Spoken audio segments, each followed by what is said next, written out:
Лионель Месси, аргентинский футболист, звезда футбола,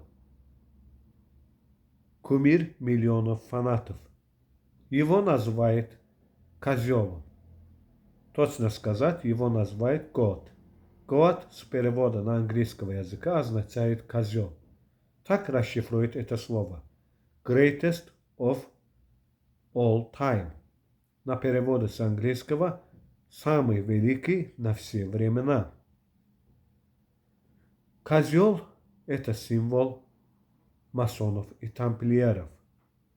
Эти тайные организации поклоняются голове козела.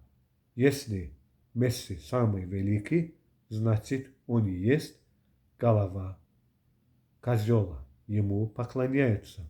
Значит, псевдоним Месси – это масонский символ. Это не совпадение. Вот так. Пока.